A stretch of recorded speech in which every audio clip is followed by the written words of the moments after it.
सर्वे भवन्तु सुखिनः, सर्वे सन्तु निरामयाः, सर्वे भद्राणि पश्यन्तु, मा कश्चित् दुःखभाग् भवेत्, मा कश्चित् दुःखभाग् भवेत्। सर्वेभ्यो नमः। इस वीडियो में मैंने मेरी 12वीं कक्षा से लेकर के व्याकरणाचार्य तक की यात्रा कही है। 12वीं कक्षा में मैंने 93% प्राप्त किए थे और उसके बाद में व्याकरणाचार्य बनी। तो यहाँ पर एक प्रश्न स्वाभाविक है कि 12वीं कक्षा में 93% प्राप्त करके भी मैं व्याकरणाचार्य क्यों बनी, डॉक्टर क्यों नहीं बनी? क्योंकि भगवान की इच्छा भिन्न थी। वैसे भी भगवान की इच्छा को कौन जान सकता है। अस्तु, मैं बचपन से ही जिनके विचारों से संस्कारित हुई थी वे हैं पांडुरंग शास्त्री महोदय। वे बहुत बार अपने प्रवचन में कहते थे कि व्याकरण शास्त्र और न्याय शास्त्र पढ़कर हमारा प्रतिभा कौशल्य और बुद्धि कौशल्य दोनों बढ़ते हैं। इसीलिए बचपन से ही संस्कृत में मेरी रुचि थी।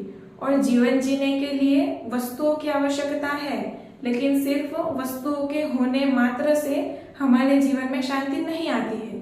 तो वह शांति कैसे आती है? आध्यात्मिक ज्ञान प्राप्त करके। वह आध्यात्मिक ज्ञान हमारे वेदादि ग्रंथों में है। तो यदि हमें आध्यात्मिक ज्ञान की प्राप्ति करनी है तो वेदादि ग्रंथ पढ़ने पड़ेंगे। और वेदादि ग्रंथ कौन सी भाषा में है? संस्कृत में। तो यदि वेदादि ग्रंथ पढ़ने हैं तो हमें संस्कृत अवश्य ही पढ़नी पड़ेगी, तभी हम आध्यात्मिक ज्ञान प्राप्त कर पाएंगे। यहाँ पर एक शंका उत्पन्न हो सकती है कि उन वेदादि ग्रंथों की अलग अलग भाषाओं में टीका भी तो मिलती है, तो उन टीकाओं को पढ़कर हम आध्यात्मिक ज्ञान प्राप्त कर लेंगे। तो ऐसा नहीं हो सकता। क्यों? क्योंकि ऐसी टीकाएं उन लेखकों के ज्ञान को आधारित करके लिखी हुई है, और यदि उनका ज्ञान विपरीत हुआ तो वेदादि ग्रंथों का जो मूल अर्थ है वह परिवर्तित हो जाएगा। इसीलिए यदि हमें वेदादि शास्त्रों का शुद्ध ज्ञान प्राप्त करना है तो हमें अवश्य ही संस्कृत पढ़नी पड़ेगी।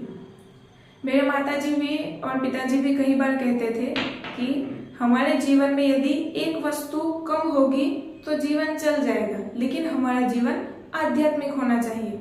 मेरी इस यात्रा में मेरे माताजी और पिताजी दोनों का बहुत सहयोग प्राप्त हुआ है। उनका भी मैं धन्यवाद करना चाहती हूँ। इस यात्रा का प्रारंभ 8 साल पहले मैंने छत्तीसगढ़ प्रांत से शुरू किया। छत्तीसगढ़ प्रांत में बिलासपुर नाम का नगर है। वहाँ पर डॉक्टर पुष्पा दीक्षित महोदया संस्कृत पढ़ाते हैं। जब मैं वहाँ पर गई तब वह 70 साल के थे, लेकिन फिर भी संस्कृत के अध्यापन में उनका बहुत ही उत्साह दिख रहा था। वह निवृत्त प्राध्यापिका है और वे चाहती हैं कि हमारे प्रतिवंश में संस्कृत का प्रचार और प्रसार हो। इसीलिए वह निःशुल्क हमें संस्कृत पढ़ाते थे। वहाँ पर मैंने तिङन्त और सुबंत पढ़ा। मुझे मेरे जीवन में आध्यात्मिकता की कमी लग रही थी, इसीलिए मैं ऐसा गुरुकुल ढूंढ रही थी जहाँ पर मैं संस्कृत व्याकरण का भी अभ्यास कर सकूं और वैदिक वाङ्मय का भी अभ्यास कर सकूं। तो सौभाग्य से मुझे आर्यावन आर्ष कन्या गुरुकुल मिला। आर्यावन आर्ष कन्या गुरुकुल की यात्रा में अगले वीडियो में बताऊंगी। अस्तु।